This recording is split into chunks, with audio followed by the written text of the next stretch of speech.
Bonjour à toutes et à tous, merci d'être avec nous pour ce Face au marché consacré à la française et à ses solutions obligataires. On va voir ensemble comment investir aujourd'hui dans l'obligataire avec notre invité Romain Gobert. Bonjour. Bonjour Vincent. Vous êtes directeur commercial distribution externe du groupe La Française. Merci d'être avec nous. Vous Merci allez être interrogé par nos deux experts, c'est le principe de l'émission. Antoine Cauchy, bonjour. Bonjour Vincent. Vous êtes cofondateur de Trèfle Gestion Privée et bonjour Thomas Daudeville. Bonjour Vincent. Vous êtes le fondateur de la financière d'Hauteville. Alors face au marché, c'est une émission en 3 parties. On va déjà faire un état des lieux des marchés obligataires. Où en est-on aujourd'hui à l'heure de la baisse des taux des banques centrales? On se demandera ensuite que choisir, fonds ouverts, fonds obligataires à échéance, ces fameux fonds datés dont on a beaucoup parlé ces dernières années avec la hausse des taux, sont-ils toujours d'actualité? Et puis on s'intéressera à LF Crédit Innovation, le fonds obligataire que met en avant la Française en ce moment. De quoi s'agit-il et que peut-on en attendre dans le contexte actuel? Voilà pour le sommaire de ce Face au marché. C'est parti.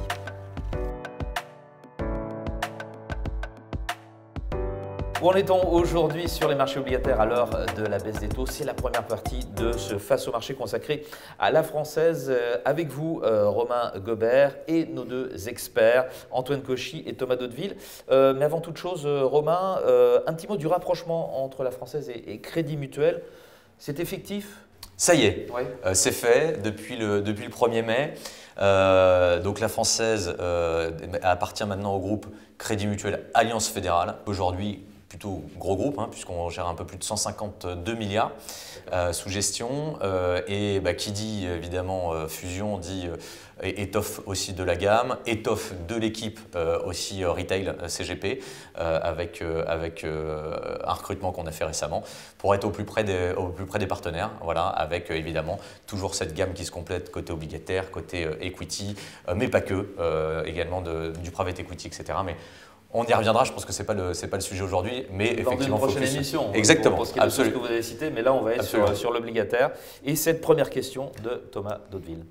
Oui, alors Romain, sur la partie taux, est-ce que vous pensez que ça va continuer à baisser ou au contraire, est-ce que les taux vont se stabiliser? Sur la partie obligataire, en fait, je pense qu'il y a 3 moteurs de performance dans une obligation. Il y a évidemment les taux d'intérêt, et donc l'effet taux est vraiment importante aujourd'hui. Il faut raisonner, je pense, zone géographique. Je pense que oui, il va y avoir un rattrapage côté Europe. Je pense qu'en Europe, il va y avoir une baisse de taux qui va être normalement, et qui d'ailleurs une anticipation de baisse de taux qui va être un peu plus forte, puisqu'on va être entre 150 et 175 points de base d'anticipation de baisse de taux sur l'année 2025. Et les gens partent de plus bas que les États-Unis. Les Exactement. taux aux États-Unis sont plus élevés. Exactement. La raison à ça, c'est tout simplement que l'Europe est à la traîne, que ce soit en France ou en Allemagne. Les économies sont compliqué, les taux réels sont à 0. En plus de ça, la politique n'aide pas, que ce soit législative en Allemagne, que ce soit en France aussi, où il y a eu. On parle surtout de la France, mais il y a aussi l'Allemagne. Exactement, l'Allemagne c'est très compliqué et c'est quand même les 2 grosses économies européennes.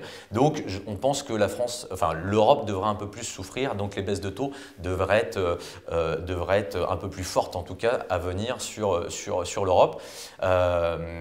En plus de ça, alors effectivement, si on prend les US, ça se tient très bien. Je pense que depuis que Trump est en place, c'est vrai que l'économie se tient bien. Donc, ce qui veut dire que normalement, il va y avoir une économie qui va pousser l'inflation peut-être un peu plus vers le haut avec les réformes de Trump.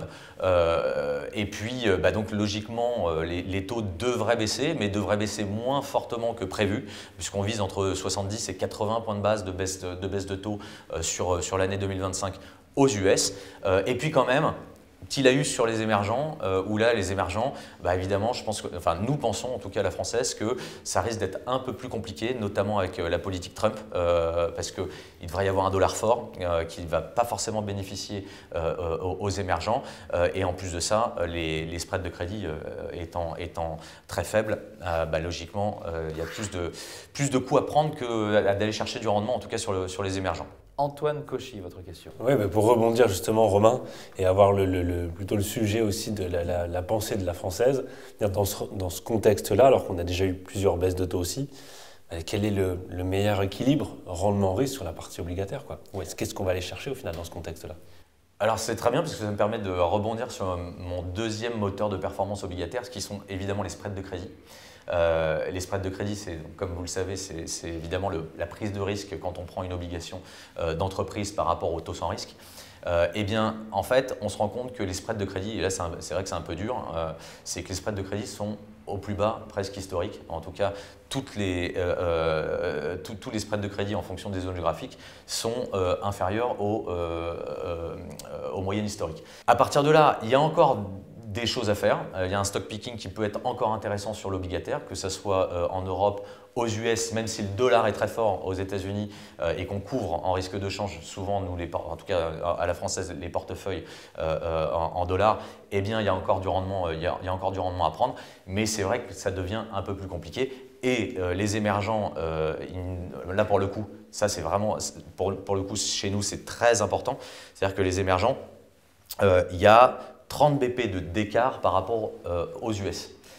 Donc en fait, on estime que les émergents, il ne faut pas y aller vraiment tout de suite parce que c'est des spreads de crédit historiquement bas. On n'a jamais connu ça. Et donc je pense qu'il faut grosso modo aujourd'hui avoir entre 100 et 150 points de base par rapport au taux sans risque, vraiment de plus pour prendre en tout cas le risque crédit. On a le temps pour une dernière question dans cette première partie. Thomas. Alors, sur la notion de risque qu'évoquait Antoine, on entend de plus en plus parler du fait que les taux de défaut augmentent. Est-ce que c'est une tendance que vous constatez aussi sur la partie high yield? Les taux de défaut, ils restent contenus. Ça a augmenté un petit peu sur cette année et c'est contenu grosso modo sur toutes les zones géographiques, pareil, que ce soit aux US, en Europe ou sur les émergents. Nous pensons que ça devrait continuer peut-être de monter un petit peu, mais on va tourner entre 2,5 et 3% de taux de défaut sur le marché, entre 2,5 et 3,5% de défaut sur le marché high yield. Eh bien, on en reste là pour la première partie de ce face au... Le temps passe très vite, hein, de ce face au marché. À suivre, on se pose la question de savoir s'il vaut mieux choisir un fonds obligataire ouvert ou un fonds daté. À tout de suite.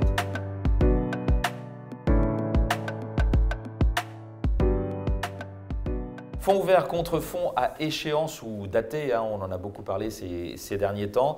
À l'heure où les taux eh bien, étaient à la hausse, que faire maintenant dans un environnement de taux qui est radicalement différent? On est dans la deuxième partie de ce face au marché consacré à la française et on est toujours avec vous, Romain Gobert, ainsi que nos deux experts, Thomas Daudeville et Antoine Cauchy, qui vous posent la première question de cette deuxième partie.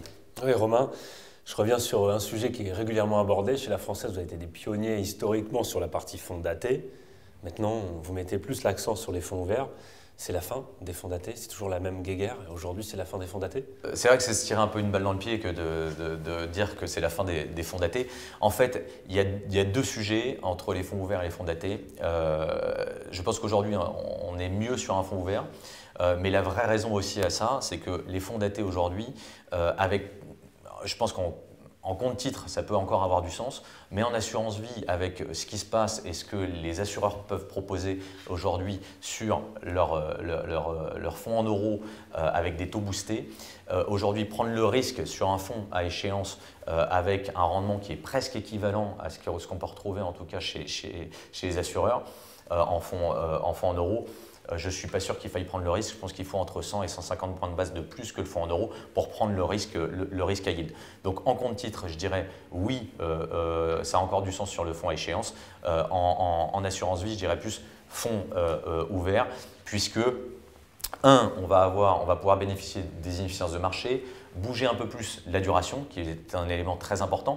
Et vu le contexte de marché, je pense qu'il va y avoir une baisse des taux, il va y avoir des rappels anticipés d'obligations à venir sur les obligations des fonds à échéance notamment. Et donc forcément, vous allez avoir un effritement de votre rendement au fur et à mesure du temps sur les fonds à échéance qu'on n'aura pas forcément sur un fonds ouvert où on pourra piloter beaucoup mieux en tout cas l'allocation crédit.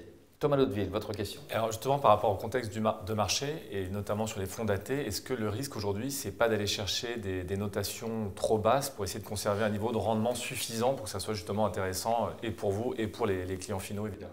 Alors c'est tout à fait vrai et c'est d'ailleurs pour ça que les fonds datés aujourd'hui c'est plutôt de la vieille économie, c'est plutôt des entreprises de la vieille économie qu'on va aller chercher, plutôt industrie lourde, automobile, etc. Où ça peut être beaucoup plus impacté, notamment parce que c'est des valeurs plutôt cycliques, donc ça va être beaucoup plus impacté à terme si sujet économie et si sujet politique, notamment en Europe. Et c'est pour ça qu'aujourd'hui, le fonds qu'on propose, qui est le fonds ouvert Crédit Innovation, eh bien, lui va s'appuyer sur les 25% du marché high global. Donc, aller chercher des sociétés innovantes, high yield, qui seront les pépites de demain, qui seront investment grade de demain. Donc, plutôt le high yield assez bien noté, qui devrait moins souffrir de la période économique à venir. On aura l'occasion d'en parler dans la troisième partie de cette émission. Antoine. Romain, je reviens un petit peu à ce match. Les fonds datés, ça a toujours été vendu comme des fonds patrimoniaux qu'on pourrait détenir toujours en fonds de portefeuille. Et au final, on s'en rend compte, il y a toujours un peu un market timing qui est appliqué à ce type de fonds. Est-ce qu'au final, il n'y a pas une antinomie sur ça, de dire on a un fonds daté, on a une date d'échéance qu'on respecte plus ou moins jamais dans la durée d'investissement? Le fonds daté, au départ, on raisonnait rendement à échéance. Et en fait, on avait cette visibilité sur le rendement. Ça fait quand même un certain temps à la française qu'on a arrêté de raisonner comme ça. Et d'ailleurs, c'est pour ça qu'on propose même des simulations avec des atterrissages de valeurs liquidatives pour bien faire comprendre aux investisseurs qu'il faut raisonner plutôt valeur liquidative plutôt que rendement. Et je pense que demain, par rapport à tout ce qui se passe, et notamment à la baisse des taux à venir, eh bien, ce qu'on vous propose aujourd'hui comme fonds à échéance et ce qu'on propose aussi également à la française en termes de rendement porté, il faut savoir qu'il va y avoir certainement un effritement du rendement d'ici l'échéance. Donc c'est pour ça que aujourd'hui, je pense qu'il y aura plus à prendre en termes de performance sur un fonds ouvert flexible crédit ou un fonds thématique crédit, avec vraiment focusé sur une allocation particulière plutôt que d'aller sur un fonds à échéance même global. Thomas, une toute dernière question dans cette deuxième partie. Donc à titre personnel, vous avez déjà un peu effleuré le sujet, mais concrètement, c'est-à-dire que vous êtes plutôt aujourd'hui fonds obligataire flexible plutôt que fonds daté, on va dire. Effectivement, il y a deux solutions, je pense, aujourd'hui sur le marché du crédit. Soit effectivement un fonds obligataire flexible qui peut avoir du sens et le gérant essaiera de trouver en fait toutes les possibilités pour essayer de faire de la performance sur le marché du crédit, soit un fonds long only mais avec une thématique, même plusieurs thématiques au sein du fonds avec un biais croissance qui va profiter de la baisse des taux avec peut-être un peu plus de sensibilité, avec un peu plus de duration en fonction des éléments de marché et en fonction de la courbe des taux. Et je pense que c'est comme ça qu'il faut aujourd'hui faire son allocation crédit. C'est tout pour la deuxième partie de ce Face au marché. Dans un instant, on voit en détail en quoi consiste LF Crédit Innovation, dont vous avez commencé à nous parler, le fonds obligataire ouvert de la Française. A tout de suite.